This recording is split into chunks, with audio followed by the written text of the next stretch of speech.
final boarding call for all remaining passengers. Please now make your way to the gate. The podcast is about to begin.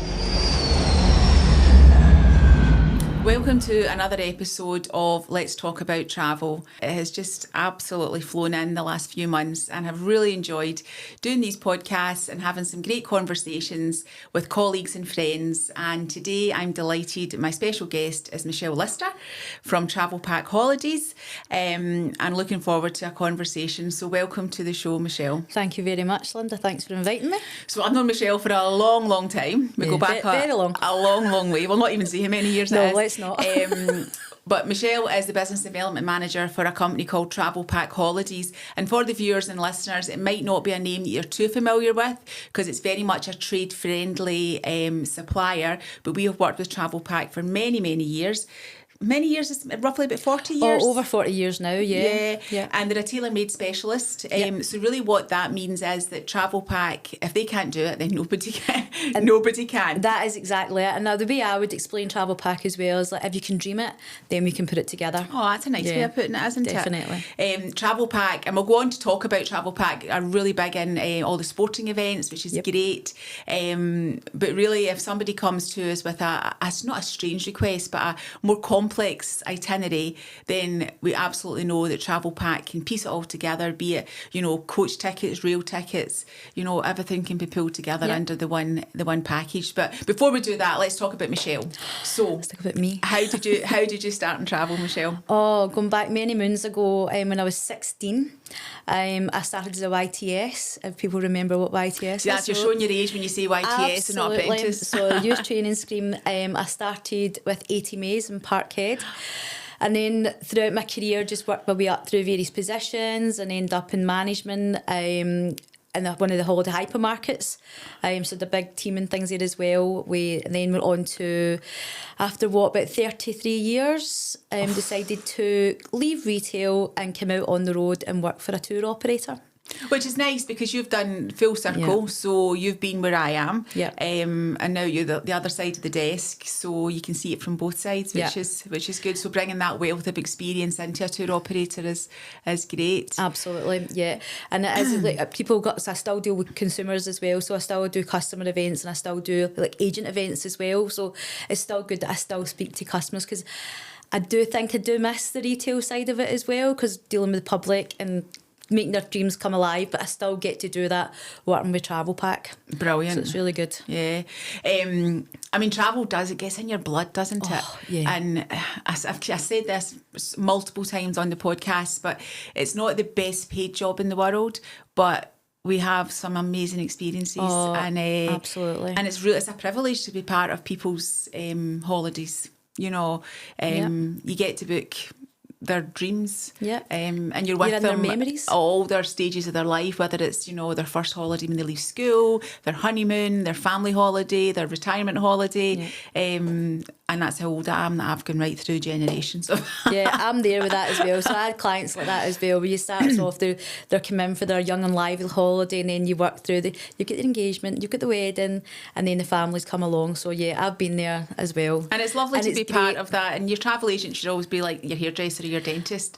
Agreed. It's not somebody you just go to once. You build a relationship, and it's really nice now that some of my clients' kids are now coming to me for their holidays, and whilst it makes me feel old, that is showing age. It also makes me realise we're doing something right. So it's, exactly. And they trust you as well, and that's what it's all about. It's all about the trust now, being an agent. You guide them along all the different holidays as well. Yeah, so let's talk about Travelpack. So as I say, for me it's a name that's trusted and been around the travel industry my whole travel career. And just a little bit about they do everything, don't they? I know what they do, and that's because we are tailor made, we deal the whole wide world. So there's not just one certain sector of the world that we do sell the most of. We would do everywhere, but we don't just do like your normal kind of flight in the hotel, we do like touring, you can do private tours, escorted tours, we do all our sports product there as well, which we'll get into in a wee bit later. We can do like multi-city holidays, whether it be in the States, Far East, even Europe. European rail breaks just now are flying off the shelves. Really popular, isn't it? Oh, yeah. And I think more, dare we say the C words and things like that, since COVID times, people are just becoming so adventurous now, and like our touring and cruising products are flying. They really are. It's one of our fastest growing products in the company. And I say people are just changing the way they're going on holiday. They're not doing the fly and flop. They're wanting to go and immerse themselves in the destination and things like that, and get right into the nitty gritty of being, like, say, our Indian tours. And go and see the Taj Mahal and go and see the tigers and things like that people wouldn't do years and years and years ago. No. Not that I've ever kind of experienced. The world is such a small place. Well, it's a huge place, but because of the way we can travel now, it makes it such a small place. Absolutely. And last week on our podcast, we had a touring company on, and that was exactly it. You know, the touring industry, the touring market has literally exploded. Yeah. Where everybody's wanting to just, not even soft adventure, quite hardcore adventure as well. And like even like people like solo travellers, that is like the demand for that we can hardly keep up with, and they're getting like not even just in touring but in cruising as well, that they're going for their solo cruising. River cruising is so popular as well, because a lot of people don't like maybe the big ocean ships and things like that, but the river cruising is maybe just that kind of nice way to step into the life in the ocean. And Travelpack is big on cruise as well. Yes, absolutely. Yeah, we have probably more so the last year that we have really focused on it, and we've ventured out to, so we've dealt with 97 cruise lines. Wow. I know, and who even knew we had 97 cruise lines? But because of the company we are, and we are worldwide, we've got cruise lines based all over the world. Well, we did an inquiry recently for a very unusual cruise line. I think it might have been in the Seychelles, and the only tour operator that we could get to package it together was Travelpack. So exactly. So all the kind of more unusual ones as well. So we've got a great cruise team behind the scenes, and they have been getting all in touch with all the different cruise lines and getting the contracts and everything for us that I know that other operators don't have. So that's where the agents like yourselves come to us. We're the more bespoke cruise lines that the customers are looking for, because you're watching the things like Jane McDonald and things like that, and it's all different cruises than going sailing around the Mediterranean and things like that. It's That's old hat now, isn't it? Exactly. It's all about Antarctica, go from pole to pole and things there as well, and what can you do prior to it as well, which is really popular.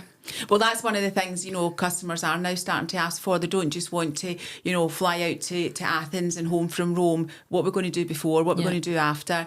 You know, we're going to do some trains through Italy, you know, and just really make it a real adventure. Yeah. And Travelpack can pull all that together for us. So, and we look after the clients as well. So we'll do all the train tickets, or if it's ferries in the Greek islands and things, we'll put all that together so that they don't have to worry about that when they're there. It's all organised, and they just need to go up to the ferry or go into the train and it's all done. It's all done. Yeah.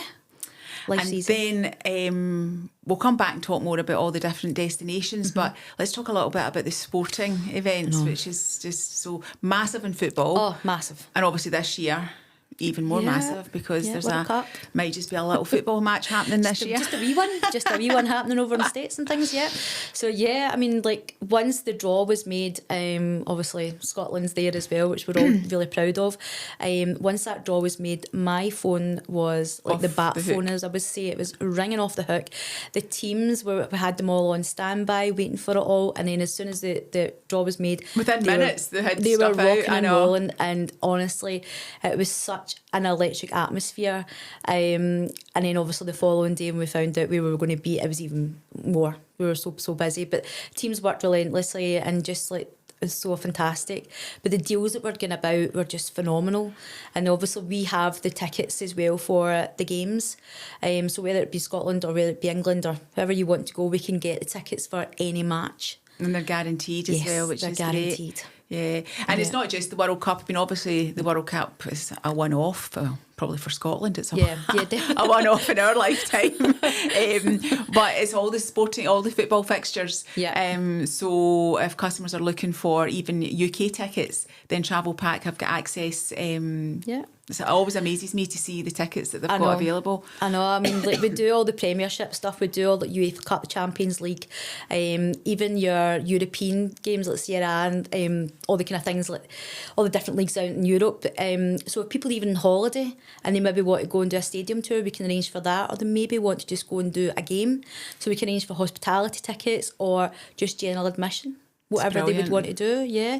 But it's so popular. So we've got them pretty much every other week because in midweek games as well. FA Cup's been really popular with us just now as well. So and you've even had small firm tickets as well. Oh yes. So basically, if you're a football fan, get in touch because you literally can do nearly every game, which is amazing. Absolutely. But it's not just football. Nope. It's pretty much everything, isn't it? So any sporting event that we can do, again, globally, we can get tickets for it. Our next, biggest one that I would say that we excel in is Grand Prix. Yeah. And I think the beauty of Travelpack, because we are tailor-made operators, it doesn't just stop with the Grand Prix. So, for example, we had like Abu Dhabi Grand Prix at the end there, so you've got your 4-day ticket pass there, gives you access to all the concerts and things there, so you've got your lead up to the race on the Sunday. But why just stop there? So we started to think out the box and say, well, where can customers go after the Grand Prix? Because not everybody's petrol heads, as they say, like for customers. So one part of the partnership may be for the Grand Prix, but other ones just want to go and chill on the beach. So we were thinking out the box and we looked at, so Abu Dhabi, you could do like go over to Thailand, so you could do like Pattaya, you could do Phuket or any of the other islands, but going a wee bit further afield, you can look at the Maldives, the Seychelles. The Maldives combined with the Grand Prix, now you're talking my language. Yeah, I mean, that is just amazing, isn't it? And again, everything's all taken care of you, like if you're doing like seaplanes, if you want speedboat transfers and things there as well, it's all done for you. But yeah, that was really popular, the Maldives and Abu Dhabi. But again, we do all the Grand Prix, so you can do the ones, the Circuits of America and Austin. You can do the Las Vegas ones, even Silverstone. Brilliant. As well. So there's loads and loads of different ones that we can do. Yep. So again, if you're a Grand Prix fan, then get in touch. It's definitely bucket list because the atmosphere there is electric. I did the Spanish Grand Prix a few years ago, and it was. I'm not a Grand Prix fan. Yeah. Well, I didn't think I was. Exactly. Until I went to the Grand Prix, and it was just people watching at the Grand Prix. It was just. It was just mental. The crowds are just amazing as well, and I say the atmosphere is electric in there as well. But it's just it's such a good environment to be in. Yeah, I think for me, I wasn't a Grand Prix fan, and I've been to lots of been lucky enough to go to a lot of hospitality events, but hospitality at the Grand Prix was like different level. It was it really is. I know. It was it was like great. Who's who? Because you see all your stars and things, and then you get starstruck and things there as well. But again, the concerts there at night time, they've got all your big top stars, all your singers there as well. So I know. Like Katy Perry, they have Eminem and things like there as well. So lots of I just didn't have a clue, to be honest, who was who, because there was a driver there or somebody involved in the Grand Prix because he was wearing a red suit, and I knew there was crowds around him and everything, and so I got a selfie with him. I sent it to my husband. He went, "That's Lewis Hamilton." I was like, right.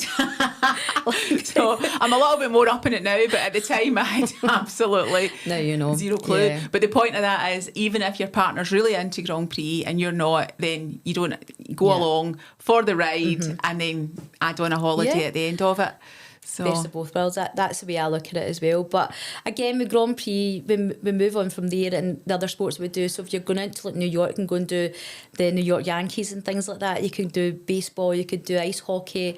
There's lots of different things you can do. But then the next ones that we really kind of focus on is concert tickets.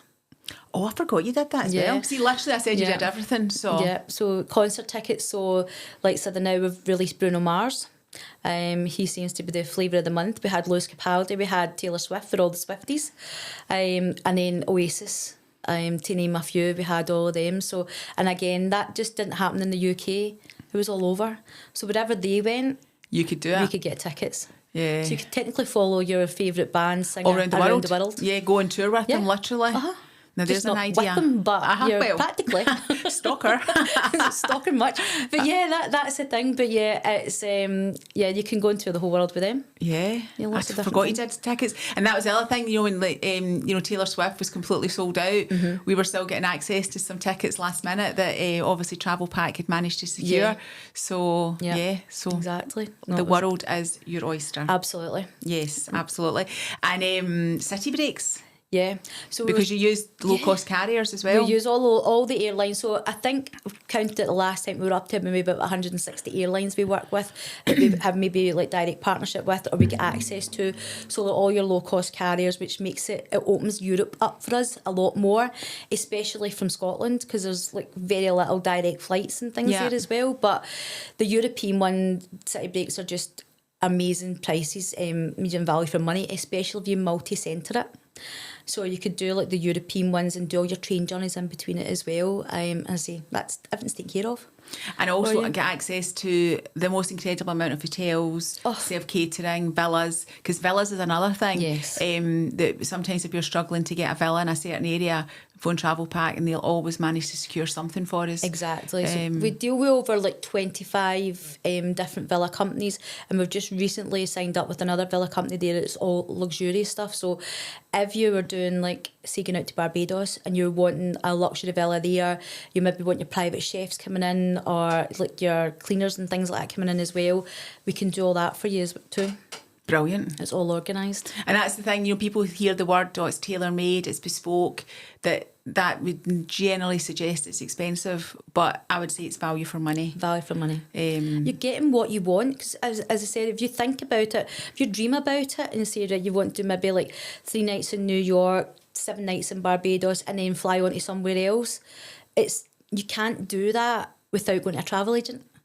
Yeah. Do you know what I mean? And being financially protected. So that's where we come in and you guys come to us and we make sure everything's all protected as well for you. And the best value, we've got our own direct contracts with hotels that gives us a wee bit more kind of special offers or a wee bit more upgrades and things like that there too. So we negotiate, our team negotiates all the prices. Your own rates? Yeah. Yeah, absolutely. And other people can't compete, which is good. Yeah, and we get access to different room types not generally shown on the websites.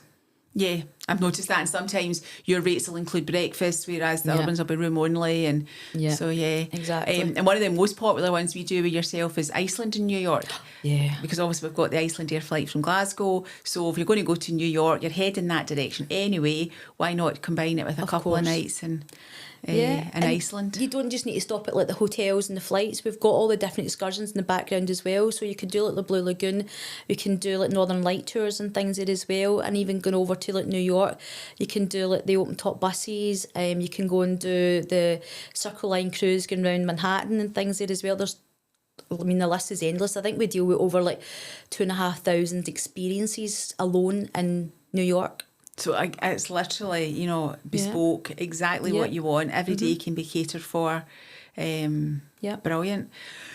So, Michelle, what's in the cards? You told me earlier you'd been travelling a lot yourself last year. Yeah. What are you thinking this year? What are you going to do for your own holidays? So I'm heading off to Prague in a couple of weeks. But on holiday or work? On holiday. Oh, nice. Good. Work-wise, I've got an expedition cruise coming up in April, so we'll sail out on my birthday. I mean, what better birthday present is that? Brilliant. Your husband's getting off lightly this year. It definitely is. So we're sailing with Lindblad, and we're doing the Scotland. Going up to like the Orkneys, going up to Kirkwall, down to Isle of Skye, and then ending up in Dublin. Nice. So that's a 7-day trip there, so really looking forward to that. And then, apart from the conferences and things like that, which we normally have on, we've got, I've booked off some time in December, which I'm going to head out to, hopefully, one of the Caribbean islands, ideally. Which you love and you've been to before, yeah. Yeah, Barbados is my favourite island. I know. We had Shane from Barbados on a few weeks ago. So you can listen to his podcast that's already out. Yeah. Very passionate about Barbados, our Shane. But I remember when I was going to Barbados, you had just been there the year before, so you were able to give me some good tips and advice before I went. Yeah, so it was really good. So if I don't get to Barbados, next one up is St Lucia. Right. Or the Caribbean cruise. But I do cruise a lot myself, so I want to try and do more the land-based one and like do a bit of touring. That's really join the touring gang. Well, I know, exactly. So it'll be really interesting to hear what you think about the expedition cruise. I did one, I was up in Aberdeen a few months ago to see one of the ships, because expedition cruising is, like we said earlier, becoming so popular. And it was really nice to see what the ship was all about, because I had in my head what it was going to be, and it wasn't. It was much more luxurious than I thought it was, but not luxurious as in an elegant luxurious. It was, very practical, Yes. but comfortable. The cabins were beautiful, food was amazing, but you still had your boot room and your, to get all the... Exactly, and that's the kind of impression I had of expedition cruising as well, that it's just like rough seas, and it's not all about cold water cruising anyway, so you can still do expedition but be in warm waters. But when you think about expedition cruises, you just think about the Antarctic, don't you? You think of penguins and polar bears and going those wells, but no, you can do warm waters as well. So no, we're really looking forward to that. Not sure in April Scotland will be warm waters so you better take your winter jacket. Yeah, I'll still have the winter jacket looked out and things like that. But yeah, I'm looking forward to it, because again, we can use the Zodiacs and things to get about. But going to places that I've never been in Scotland. I know, I'm going to say, for a Scottish person like me, it's embarrassing. I've been all over the world, but I've hardly been past Aberdeen. Well, I've been past Aberdeen. That's just the job that I'm in, because I look after Scotland. So, my furthest agents will be up in Kirkwall. Right. So I'll be able to pop in and visit when I'm on the ship. What area do you cover? So I look after Scotland, Carlisle, Cumbria and the North East. And so it's a fair size of area then. And we're venturing over to Northern Ireland just now as well, so I'll kind of dip in with them as well, so at the Northern Irish agents, and then till we've got somebody else in that place. Right, so you're kept busy then? Kept busy, but I love it. A lot of driving? A lot of driving, and that's where I get to see places as well in Scotland. So my UK geography's a lot better, because any agent, their UK geography is shocking. But ask me anywhere in the world and I'll be able to tell you no problem. But don't ask me anywhere in my own country. I remember being a very young travel agent, so we're going back 35 years ago, and somebody, I was working in Fraser Travel in Saltcoats at that point, and somebody came in and asked to go to Mallaig. I don't know where Mallaig was. I genuinely thought it was Malaga they wanted to go to. They just pronounced it wrong. And they were just trying to be posh because they were in Saltcoats. Not. And I'm like, Mallaig. And I'm like, where would you like to fly from? Glasgow or Edinburgh? And they're looking at me. Mallaig in Scotland. Oh, I've got a story like that as well. I remember my first interaction with a customer when I was in 80 Mays, and they're like that, we want to, and I know that he'd seen my trainee badge, and I was fixing the brochure shelves as you did do back then when you were 16, and there was brochures. And there was brochures, yeah. And he's like, I'm wanting to travel, I want to go somewhere on the southern, just south of the equator. And I'm like, oh my God, southern south of the equator, where did I even go with that one? That'll be half the world. Like that, here's a faraway shores brochure. I didn't know where to even begin with. But again, that's just experience as well. But yeah, I'm not really, but I'm much better now. I don't know if I'm much better. I'm not sure. My Scottish geography has really improved. Definitely. I mean, even the North East and things like, because I do go about there all the time. There's some weird and wonderful names and places in the North East as well as Scotland, and they kind of, some of them are similar. Mm-hmm. Do you know well, that's making me feel better about Mallaig and Malaga. But honestly, as I always say to trainees nowadays, you never need to know all the answers as a travel agent, because it'd be impossible. The world is such a big place. Yeah. You just need to know where to find the answer. That is my motto as well. Yeah, but when we trained, there wasn't the internet. Nope. So they don't know how easy it is now, because they've got Google and AI. Yeah. Like we had gazetteers, which for the young listeners was the guidebooks that was basically the Bible for travel. Bibles. We had to look up timetables. Yeah. We could tell you, exactly what days of the week British Airways flew to Vegas, or, now it literally is a hit of a button. So, yeah. They've got it lucky now. Well, they have. I think, there's pros and cons for both. Absolutely, I agree with that as well. Because back in the day, nobody could book online. Everybody had to come through a travel agent. But it's just trying to educate people, and there's still value in that travel agent. Yeah. Yes, we will use Google and we use AI a little bit, but not you know, Not we to the have extent. to embrace it because it's here to stay. Yeah. But yeah, I miss the gazetteers. I know. And Remember the customers used to call it the truth book as well? yeah, Like, the go and tell under me- table Yeah, guide. go and see that one. See that book you've got under the table. Go and tell me the reviews of that one as well. And you would, but the maps were amazing in it as well. A lot better than what you would get on. Nowadays, it's a lot better than what you would get on site because it does give you a lot more information than it was somebody that was going out, like an independent person going out and look at these books. I know, But the yeah, hotel inspector. Yeah. I want that job. I do want that job as well. But now you've got TripAdvisor, so why would you need a gazetteer? Because TripAdvisor is a people's, you know, avenue of just venting nonsense. I know. I mean, you look at TripAdvisor, it's... But sometimes I take TripAdvisor with a pinch of Yes. salt. And I think it's just because you hear so many different stories. It could be other hoteliers putting information on about their competition and things like that as well. So I do take it with a pinch of salt. But I think what's keeping up the ranks for, like, in social media wise is TikTok. I mean, I don't know if you go and see, look at that hotel. I'll go to TikTok and look It at all the videos. surprises me. Some of my older customers will say, "Oh, I've seen this on TikTok," and I'm thinking, I wouldn't ever have, you know, imagined that TikTok would be a guide for people booking holidays, but it so is. And it is. I know my husband sends me videos all the time of Prague just now. We're going here for restaurants, or we're going here for do a bit of sightseeing. This one, he knows all about it before I've even got to there. One of the things you've got to do when you get to Prague is the old-fashioned, well, they look like old-fashioned cars, but they're not, they're just electric. They look as if they're, you know, one of the soft-top, you know, vintage cars, and go and do a city tour in your own car. It's great. We've got a driver, obviously. Well, yeah. But it's great because even when it's cold, the roof's down, they've got blankets. And Oh, maybe we need to do that because I think when I last looked at the weather, it was -14. Yeah. So I was like, I'm hoping it's going to go up a bit, at least 14 degrees. I know. I was looking at New York yesterday, and New York was like +4 yesterday, and then today it was -11. So that's 15 degrees from one day to the next. I know, and the wind chill will be even worse there because of the tall buildings and things like that. But how do you pack for? You know, one day know. you just need normal clothes, the next day you need your thermals. It just gives you an excuse to go shopping. And well, in New York, And absolutely. in New York, yeah. where else to be? An amazing city, one of my favourite cities as well. And have you been to Prague before? Nope. No. This is the So first it one. is. It's a lovely city. Obviously, a lot of people go for the Christmas markets. Yeah.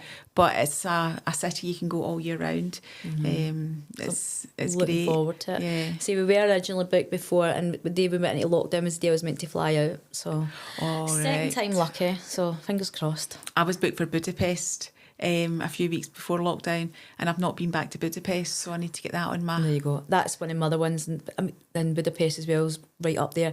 But again, I would like to do that on a river cruise, Yes. so you can sail by. That iconic, I know, the is it picture, Parliament building? Parliament, Yeah. yeah. Uh-huh. It's just, I know it sounds like silly because it's a bucket list, but it's my bucket. Everybody's bucket list is completely different. But that's one of mine, is just to be on a river cruise and just sailing down and going past the Parliament building, all lit up at night time and things there as well. Talking a bucket list, so I think that is one of the big things we've seen since COVID, is people trying to get through their bucket lists. And as you say, everybody's bucket list is very different. I've got things, Antarctica's on my bucket list. Yeah. I want to do that this year. But there's loads of European places. And like you're saying, you're going up to the north of Scotland. I would really love to do some of the Hebrides, just to go and see these beautiful white sandy beaches. I know, who knew? I We had those know, beaches. I And know. I wanted to do the one you're landing on the beach as well. And Barra. So as I've well, done that just for a day trip. Yeah. And I've also done the Maldives. And I can tell you, landing in Barra and then landing in the Maldives were both equally as special. Because when you're up there, it actually looks like the Maldives. The water's so blue, Stunning. and, you know, you just can't believe you're in Scotland. When you land in Barra and the wind's blowing a hoolie, you know you're in That's Scotland. what you've brought down to reality. That's the tropical beaches. But gorgeous. that should be on people's bucket list because it's so easy to do. And I believe Loganair do like a wee like special offer. Did you just go for the day? Yeah, I mean, they normally bring it out every other year anyway. So I remember, because I've sold to loads of customers when I was an agent. And again, the pictures they would bring back would be amazing. So definitely want to do Yeah. that. And then if you want to stay, there's not very much things you can do up there right enough. But again, I think there's distilleries and things you can do. I don't think there is in Barra. I don't think there's other I don't islands. think very much at all to do in Barra, but you only get, when I think you do the day trip, you only maybe get 2 hours. 2 hours. So it's literally enough time to come out, go for a bite to eat and a coffee and get back on. But it's about the experience of landing on the beach, because it's the only beach landing, or one of the only beach landings in the world, I believe. Think it is. Yeah, I think it is. I did it just literally after COVID, and they had us all standing in, so many metres apart from each other at Glasgow Airport, and then we got in this aircraft where a complete stranger sitting with his legs over my legs, and I'm thinking, how does this work? Social distance. Again, that's a whole different podcast, isn't it? Crazy It's amazing times. that I think that we actually went through all that. Well, we and celebrated travel. 22 years yesterday in business, and if you look back over the last 22 years, the challenges that, the industry, were so resilient as industry. But the only ones that I can see that we bounced back really quite quickly. Obviously with COVID, it's a wee bit different because every industry suffered. But yeah, we are resilient. Very resilient, and I think you're spot on. I think our bounce back was probably greater than anybody had expected. Yeah. But number one, we lost lots of our really good people during COVID, and they haven't come back, which is really sad. So yeah, the bounce back was incredible, but oh my goodness, the scars from the couple of years previous is I've still got PTSD from it. It was a horrible time. Yeah, and even like going back to like any other disaster, like the ash cloud. I know. That crippled. However, I'd take the ash cloud all day long. Me too. I used to always say the worst thing that could happen as a travel agent is if Seguro Holidays, for the listeners that are old enough, if Seguro Holidays ever went bust, or Globespan, it would be a disaster. Yeah. And guess what? They both went bust. Then we Yeah. had ash clouds. We've had everything. And 22 years later, we're still standing and stronger than ever. So, And it's amazing. A Happy birthday testament, as well, thank you. as well. Testament to my amazing team for keeping going. And I'm surprised I've got any hair left, never mind just grey hair. I'm the same. I don't have my own business. Well, do you know, exactly. It's just... But it's an industry you would never change. I've done it since I was 16 as well, and I've never ventured out the travel industry. I don't think I could. Why would you? It's it's a happy industry normally. I know we're talking Yeah. about some of the negative stuff that's happened, but there's been a lot more highs than there has been lows for sure. So, like seeing the world as an agent, like obviously we get familiarisation trips or farm trips and things, and that is it's a good classed as way. work. It's a work trip, but you do have to socialise during that work trip. But getting to see those places, I've seen some amazing places in the world, and just absolutely. I was out in South Africa in October there, and that was a bucket list one, but always kind of wary about it, although I've sold it to loads of clients and for what they were looking for, and they've been to South Africa and that before. But for me personally, I hadn't been, and we went to Cape Town. We did safari. I love Cape Town. Cape Town surprised me. Beautiful, isn't it? So, Beach, city, mountain, wine. the nightlife there at that waterfront was just amazing, I know. honestly, and it was so cheap. And It's cheap once you get there. Yes. Getting there is not so cheap. Yeah. But once you're there, the cost of living so is that good value for money. The wine, amazing. the different story, but again, we stayed at the Mount Nelson Hotel. Oh, and nice. Absolutely, we were Which treated is like iconic. yeah. It's a bit like Raffles in Singapore. And absolutely beautiful. The rooms were absolutely stunning there. So we had a couple of nights there up to Table Mountain. The views were spectacular. I have a fear of heights, so I was feel the fear and do it anyway. Done it, managed to do it, but embraced it. I was really nervous up there. I was desperate to get back down, but when I was on the ground, I was like, that's me. I can go and do it again. Yeah. The safari for me was just a highlight, and it's like seeing the big five was just like being really between me and you, like away from a lion and the elephants and the wee baby That is a elephant bucket there list. as well. Pinch me moment, isn't it? It is, and like you've got the fear of God, and you because they can turn, but obviously the rangers that are there looking after you, but. Honestly, it's and just seeing them in their adrenaline. natural environment as well, and not just in a zoo, because I don't like zoos. No, me neither. But seeing them like that, but yeah, it was really, it was amazing. Sometimes a wee bit teary. Do you know what I mean? Because it was just emotional. Yeah, that is it. And just like reflecting on yourself, like it's so Can't good. believe I'm sitting here. And Yeah, exactly. How lucky I am, and I've done Mauritius and things there as well. It's another one of my farm trips. one of the companies, and that was amazing. A week out there, and I think I want your job actually. So let me know if you're leaving. Because I think I'll apply. We're out of time. I can't believe that. I know these conversations just go literally just are so fast. So thank you so much, Michelle. Thank you for inviting really me appreciating you coming on. It's been nice to catch up with you. Thank you. And thank you for joining us again on our podcast. Let's talk about travel, and see you next week.